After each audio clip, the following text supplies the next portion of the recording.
So, Metro Exodus has decided to leave Steam in favor of the Epic Game Store, and the conspiracy theories have already begun.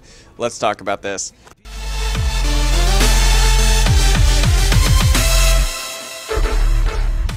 Hey everybody, what is going on? Brandon here, and as of yesterday, January 28th, publisher Deep Silver announced that they would be pulling their game Metro Exodus from the Steam storefront in favor of the Epic's Game Store for exclusivity. Now, this has got a lot of people kind of in a lot of different places right now. And there's been people in all camps for this, there's been people for it, there's been people against it. I mean, I've heard about every kind of reasoning possible, but this video right here is for some of the more funny ones that I have heard throughout the last 24 hours since this news was released. So many of the different arguments that I've heard, and why all that just kind of sounds stupid. So, let's get started with that. Now, the first one, and obviously the biggest one that has been trending the internet, this hit my feed, even though I've unsubscribed from this guy, I still somehow find this in my feed every time he makes a video that I end up somehow covering the same topic. But anyway, was this one, massive, long diatribe rant about how Epic Games is not pro-gamer and how this hurts gamers, that Metro Exodus left Steam, it takes away choice. And he's been on one about Epic Games for the last couple weeks in several of his videos, going as far as claiming that Epic Games doesn't have user reviews on the storefront because they're trying to hide reviews and silence gamers from making reviews on bad games, which I've already discussed this in the video I did a couple weeks ago talking about what is and what isn't actual journalism. And I went on and talked about this. This guy's been on one for the last few weeks about silencing gamer reviews on the Epic Games. He's been trying to push this tinfoil hat conspiracy that the reason there's no user reviews on Steam storefront now, even though the system's only been out for a couple months, is because they're trying to silence gamers, which I just think is ridiculous. So to touch on that a little bit, if you haven't already seen my last video where I talked about this exact subject before Metro Exodus did this, I don't think they're trying to silence gamers. This is the internet. If people want a review on a game, they're going to find a review on a game. And I know some people really like the Steam user reviews, but they get a lot of backlash. A lot. They're constantly trying to change it to make it more it's better or pro-consumer, and nobody is... people are still complaining about it, and we're still seeing the system abused. So maybe Epic right now is just trying to avoid that. Because let's face it, just getting rid of user reviews is not going to silence gamers, and it's kind of a weak argument as to why not to publish on Epic, or to not actually use the Epic service. It's a pretty shallow argument when you're going to still be able to find the reviews of these games from YouTube, from all over the internet. You're going to be able to find a review on this game whether you go, no matter what store you go through. I know some people really like the Steam user reviews. I'm not much of a fan of them. I've seen them abused a lot. I've seen a lot of really good games get shut down from basically just review bombing, either whether it be some social justice warrior thing going on with the game. I've seen some really good games get hurt by it. So I don't really use the Steam user reviews. Obviously, I post my own reviews to YouTube. I usually don't watch reviews for games now because that's my job. But before I started doing this, I did actually use YouTube for reviews more than I would say I use Steam. So I don't think this is necessarily silencing gamers, and I think that's kind of reaching as far as a conspiracy theory as to why Metro pulled from Steam. And this thing has it's blown out way out of proportion because so many people are buying into this. They're just wanting to hide reviews. There's been so many comments talking about just that and other conspiracies and ranting on about this. I don't care what benefits it has to the developer. Epic Games is owned by a Chinese company called Tencent, and they've been proven many times over to be untrustworthy and unsafe. It's not that they went to another platform, it's who they went to. User reviews has to be one of the factors in the decisions to remove it from Steam. Otherwise, they would have kept it there and just added it to the Epic Store. And what I am seeing these days, they care more about profit than delivering a quality product.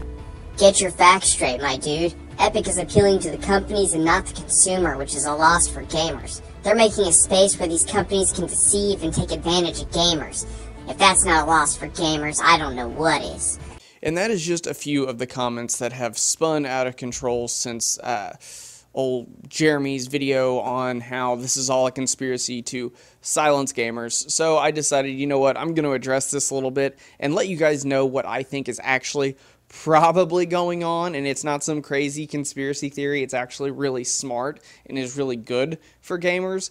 So with all that being said, I'm going to let you know my thoughts on all this. Now, for one, I did notice when going through all of these comments and the videos comments and looking through the videos and reading all the articles and reading comments on there, I had not seen a single person, still have not found one. Now, if you know somebody or you are somebody, comment down below and let me know.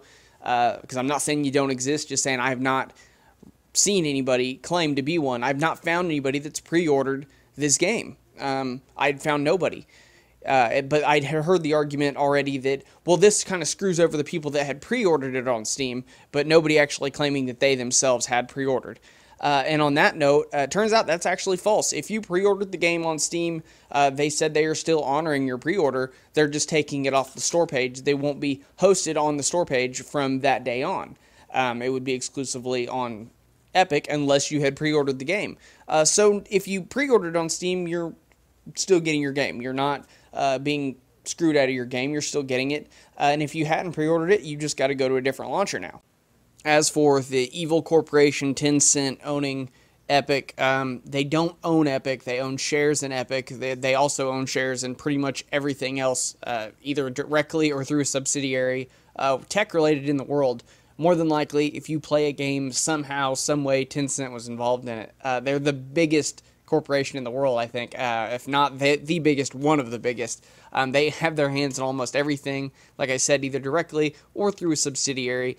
And yes, I've even called out Tencent for shady things on my channel before, but I don't really think, they don't have a controlling share in Epic, so I really don't think this has anything to do with Tencent whatsoever. I think Tencent just invested in Epic so they could make money because obviously it's a lucrative company to work or to have shares in. So I really don't think they're controlling any of this behind the scenes over at Epic because they have no controlling shares.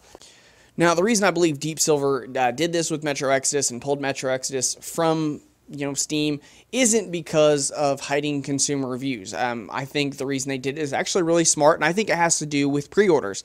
Like I said, I have not talked to anybody so far that has said they've pre-ordered this game. I'm sure there are people out there that have pre-ordered the game. Not saying they don't exist, but I have yet to find anybody verifying they had pre-ordered the game on Steam. Which leads me to believe maybe pre-order numbers were lower than what they expected for the game. And you got to understand, Steam takes 30% of whatever a developer makes off a game. They take 30% of that through Steam. The Epic Store only charges, I believe it's 12%. So that's a massive difference in 30%. So they're saving so much more money. If the pre-order numbers were low on Steam, they might not be thinking the game is going to do as well as they had hoped, and rather than pay 30% of whatever they make, they'd probably rather pay 13%. It's not only that, but I mean, it's just, all in all, it's a smart business move to go with Epic at this point in time. They have the more enticing platform for developers, at least right now. As for being pro gamer, they got some work to do, but they're doing pretty good as far as getting it to where it needs to be. Not only that, but we've already seen with Metro Exodus that Deep Silver's taking that savings and taking $10 off the price of the game. So it's already going to be $10 cheaper than it was going to be on Steam if you get it, through the Epic Store, which is awesome to see developers do. If they can save that kind of money, I think it's very pro-gamer. I think it can help for the developers make better games if they know they're going to be able to save an additional 18%.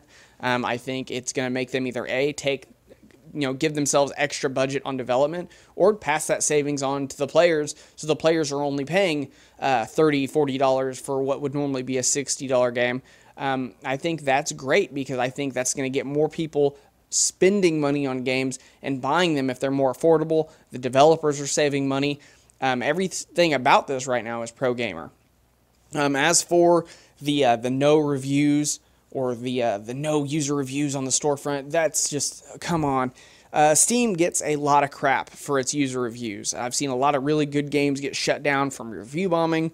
They're constantly changing their review policies so they can try to adjust it, because it's not as simple as people like to think. People think it's really simple, but there are parameters that need to be met to leave a review, and they can't step on some toes without stepping on others, and it is complicated, and Steam's not even perfected it, and Steam's been around forever, so you can't expect Epic to have it put on there right now, especially if they don't have, a proper way to do it right now, because they might not have the perfect review system set up. They might just not want to deal with backlash for that and are waiting until they have a better way to do it. Honestly, to me, it doesn't really matter if user reviews are there or not. I have the people that I trust for reviews that I know will actually play the game, and that's who I will go through. So I'm not going to sit there and worry about Steam not having user reviews when there are plenty of places I can find reviews if I really need to. And I'm sorry, but the person that started this giant conspiracy theory about being anti-consumer and not wanting people that paid for the games to be able to review the games has literally bashed on games multiple times and reviewed them that he's never even played a day in his life. So I'm not really going to value his opinion on who should review games and who shouldn't, and who's using censorship to their advantage and who isn't. So, yeah, sorry, not going to take your advice, Jeremy, on who should possibly review games, or if there's a conspiracy going on at Epic to hide user reviews. But anyway, that's all the time I got for this video, guys. I've got another one working on now covering Anthem, which hopefully will be up today also. Hopefully it's a 2-video Tuesday. We'll see. But thank you guys for watching. If you like this video and you want to see more, please do me a favor and click that red subscribe button. If you want to know anytime we upload videos and you want to make sure you're notified, please click that bell icon. Thanks, guys, and I will see you all next time.